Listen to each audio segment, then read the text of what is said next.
Saudações! Hoje vamos contemplar o tópico Resistindo às raízes daninhas.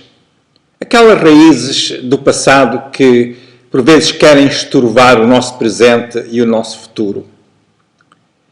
Nesta série de reflexões tenho considerado a natureza e o propósito da visão de vida. Tenho caracterizado esta visão como espiritual porque reconhecemos que temos um espírito, o qual necessita de estar espivitado e receptivo ao Espírito de Deus. E porque temos um espírito que não está alheio às circunstâncias que afetam todo o nosso ser, compreendemos que é importante dar-lhe atenção. Daí também a importância da visão espiritual. Ter visão espiritual é quando a pessoa de fé está ciente que Deus vê o que se passa enquanto mantém diante de si os que têm um coração dedicado a Deus, como nos mostra 2 de Crônicas, capítulo 16, versículo 19. Porque, quanto ao Senhor, seus olhos passam por toda a terra para mostrar-se forte para com aqueles cujo coração é perfeito para com Ele. Neste tempo em que o stress encontra razões para se manifestar nas reações, é importante não esquecer que Deus está a mostrar-se como maior e mais poderoso que as circunstâncias que nós estamos a atravessar, seja no local onde residimos, ou os efeitos que se sentem em todo o mundo e que de alguma forma estão todos ligados como os elos de uma corrente.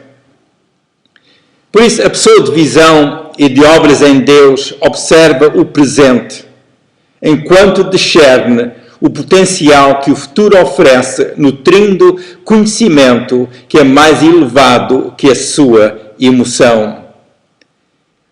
Com estes princípios em mente, eu considero que é importante comentar sobre o impacto que o passado possa ter na nossa visão de vida. O nosso passado contém toda a nossa história, o que queremos preservar e o que gostaríamos de apagar. Como sabemos, o passado tem uma forma de querer temperar qualquer observação que façamos do potencial que antecipamos no caminho à nossa frente. A realidade é que no caminho que construímos haverão alguns ingredientes do passado que o vão querer guarnecer. Então, como lidar com os percalços do passado de forma que estes não tenham também uma palavra de abatimento espiritual ou emocional, nem no presente, nem no futuro? O que fazer de forma a que as imprudências do passado não possam assombrar o presente e o futuro? Isto não é a pessoa livrar-se das responsabilidades, mas é extinguir qualquer brasa do passado que possa vir a ser causa de alguma labareda consumidora. Todo o zelo mal informado do passado, toda a ira que no passado se manifestou sem causa real, as atitudes imprudentes, toda a leviandade e outras descrições do passado, estas não podem continuar a acompanhar a pessoa que já lidou com elas. Ou seja, qualquer ação do passado que nos tenha comprometido, depois de termos lidado com a mesma, esta não deverá ser autorizada a acompanhar-nos com o renascer de cada dia. Surge então a pergunta: como podem as aflições com raiz nos erros do passado ser impedidas de nos acompanharem? Creio que a compreensão do seguinte princípio poderá ajudar, e que é o seguinte: por detrás das falhas estava um impulso com a sua respectiva natureza. Se um impulso é a causa de um ato da ocasião, a natureza que lhe abonou é algo que continua. E é esta natureza a qual temos que evitar que a sua inspiração tenha continuidade. A forma mais eficaz para cortar a força de influência às recordações de falhas e que tendem a atrofiar a nossa visão de vida é pelo apropriar a verdade do efeito que a obra redentora realizada por Jesus na cruz estabeleceu. Ou seja, Jesus fez algo tão importante por mim, por cada um de nós, por isso é importante nós apropriarmos essa verdade. A verdade de Jesus é como a luz que ilumina o nosso ambiente escuro, de forma a melhor discernirmos o que se passa ao nosso redor, como também podemos ver como estará o caminho à nossa frente, o caminho onde Deus também ordena a sua bênção. Jesus disse: "E conhecereis a verdade, e a verdade vos libertará." Evangelho de João, capítulo 8, versículo 32. Ao conhecermos a verdade acerca de Jesus e do propósito que o levou a entregar-se por nós, esta mesma verdade nos esclarecerá quanto à realidade que não há mais condenação para os que estão em Jesus. Como o apóstolo Paulo disse em Romanos capítulo 8, versículo 1, "Portanto, agora nenhuma condenação há para os que estão em Cristo Jesus, que não andam segundo a carne, mas segundo o Espírito. Porque a lei do Espírito de vida em Cristo Jesus me livrou da lei do pecado e da morte." Por que é que não há condenação para os que estão em Cristo? Porque, como diz a Bíblia, eles não andam segundo a carne, mas segundo o Espírito. Andar segundo a carne é dar oportunidade à natureza humana para que possa dominar. Por isso, os atos feitos segundo a natureza da carne não são aceitos por Deus. Mas ao que anda segundo o Espírito, essa pessoa está inclinada para o Espírito de Deus e busca a sua inspiração. Tal pessoa tem outra visão de vida e por isso também as suas obras são aquelas que têm a bênção de Deus. A pessoa que está em Cristo já está livre da lei do pecado e da morte e por isso não está debaixo da condenação. Compreendemos então que o caminho que Deus nos oferece é inteirarmos-nos do que Jesus fez por nós na cruz, ao morrer por nossos pecados, e então apropriar o poder dessa restauração que nos é oferecida. Ao contemplarmos o que Jesus completou por nós mediante a sua morte redentora na cruz, vimos que Ele abriu para nós o caminho para então podermos entregar a Ele a nossa vida. Na entrega da nossa vida a Deus, devemos confiar que Deus também tomará conta de toda a raiz nociva do nosso passado que procura estender-se e fazer parte da paisagem da nossa visão de vida, seja no presente ou no futuro. Não podemos apagar aqueles acontecimentos do passado, a lembrança dos quais por vezes querem roubar a paz e prazer da vida no presente. Mas podemos entregá-los a Deus para que fiquem envoltos pela autoridade da redenção em Jesus e que qualquer ramo do passado que queira crescer até ao presente fique seco e ressequido. Será que basta entregar a nossa vida a Deus? A resposta a esta pergunta é que a pessoa que entrega a sua vida a Deus está a fazê-lo com a compreensão do que foi feito a seu favor na cruz do Calvário. A verdade exposta do Evangelho é que na nossa entrega a Jesus recebemos também a salvação pela qual Jesus deu a sua vida. Entregar a nossa vida a Jesus é o mesmo que entrar no seu caminho. E a forma de entrar neste caminho é com fé no que Jesus ensinou e fez, e também com o nosso arrependimento.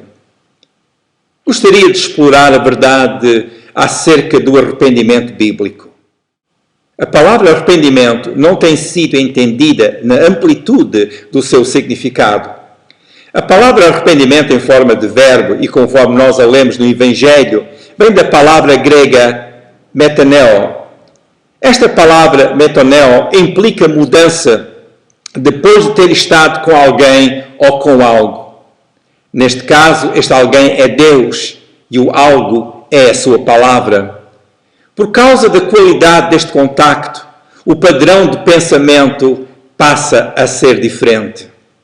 Por isso é que, em termos bíblicos, arrependimento implica mudança na forma de pensar. Arrependimento é deixar o velho critério de vida e adotar o critério de vida que nos é revelado no Evangelho. O ensino bíblico acerca do arrependimento é que a pessoa que se arrepende fala por ter compreendido que o caminho em que andava não era o caminho que Deus preparou para o ser humano. A pessoa, ao compreender esta realidade bíblica, decide não andar mais segundo esse caminho em que vivia e no qual não havia compreensão da vontade de Deus. A pessoa, então, decide abraçar os caminhos de Deus e, por isso, apropria para si os caminhos da salvação em Jesus. Notemos o seguinte: se os nossos pecados são o fruto do nosso raciocínio e conduta, e o nosso conhecimento com que vivíamos não nos esclareceu nem nos impulsou de forma a evitar o pecado na nossa vida, é óbvio que precisamos de um conhecimento e poder maior que ao nosso, para que por ele possamos ter a formação necessária de modo a melhor discernir o que está viciado e assim desviar-nos disso ou então esmagar a sua capacidade de influência. Arrependimento é mudar o raciocínio passado e ter um entendimento que é sustentado pelo que Deus diz na sua palavra. Arrependimento implica continuidade no andar neste novo caminho. Nisto, o arrependimento é mais do que pedir desculpa. Pedir desculpa é pedir que fique livre da culpa por ter cometido um certo ato. Porém, arrependimento é mudança de vida. A pessoa que sente um pesar por ter feito um certo mal pede desculpa, mas enquanto não houver arrependimento, que é aquela mudança de raciocínio que dá lugar à transformação, a pessoa poderá voltar a repetir os mesmos atos do mal. Arrependimento que inclui a decisão irreversível de passar a andar no caminho de frente, dá lugar à transformação de vida. No contexto do Evangelho, a pessoa que se arrepende diante de Deus e está a fazer a declaração que não quer continuar no caminho em que tinha andado antes, até esse ponto. A pessoa que se arrepende ao ter ouvido o Evangelho e decide abraçar a Jesus, a vida dessa pessoa passa a ter um novo rumo. É o rumo definido e iluminado pelo Evangelho de Jesus. É como nos diz, segundo aos Coríntios, capítulo 5, versículo 17, assim que se alguém está em Cristo, nova criatura é, as coisas velhas já passaram, eis que tudo se fez novo.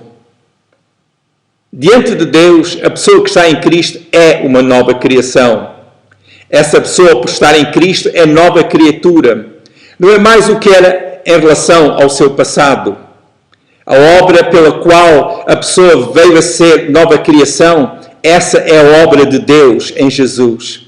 A decisão de passar a viver como nova criação, essa é da própria pessoa. A pessoa que está em Cristo, por sua vez, procura dar formação ao seu entendimento, para que a sua alma e o seu espírito vá crescendo no conhecimento dos caminhos de Deus. A pessoa que se arrependeu diante de Deus passa a estar coberta com o poder do sangue de Jesus.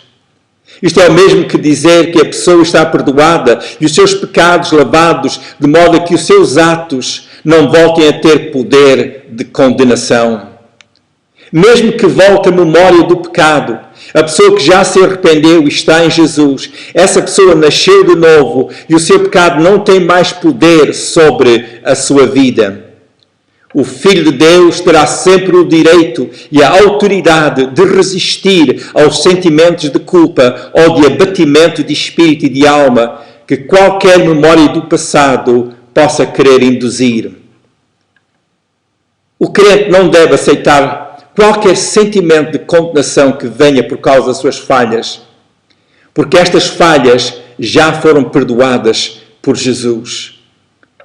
Segundo o ensino bíblico, diante de Deus, a pessoa arrependida está renovada e está no processo de aprender mais de Jesus.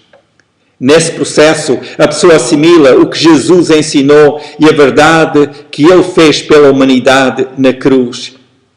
Assim, a sua vida, no seu sentido total, vai sendo moldada.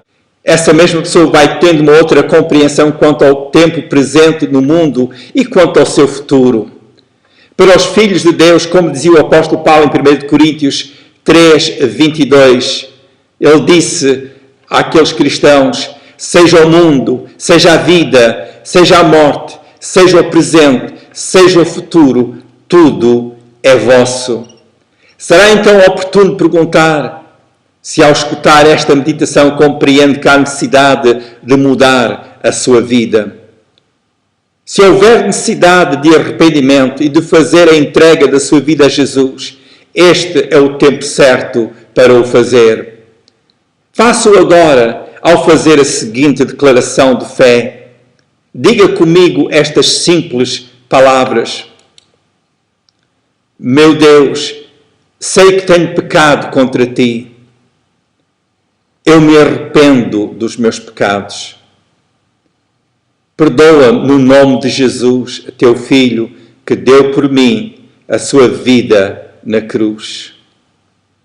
Toma-me e transforma-me. Eu quero viver para ti. Se fez esta simples oração, creio que Deus o ouviu e o aceitou. Se desejar mais informação, entre em contato comigo pelo meu e-mail que segue. Esteja atento aos próximos vídeos, onde vou comentar mais sobre princípios bíblicos para a realização da nossa fé, da nossa caminhada, da nossa visão espiritual. Entender os planos que Deus tem para nós e conforme são revelados nas Escrituras. Que Deus o abençoe. Se quiser ver os vídeos anteriores, vá ao YouTube, ao canal com o meu nome, Manny Bessa.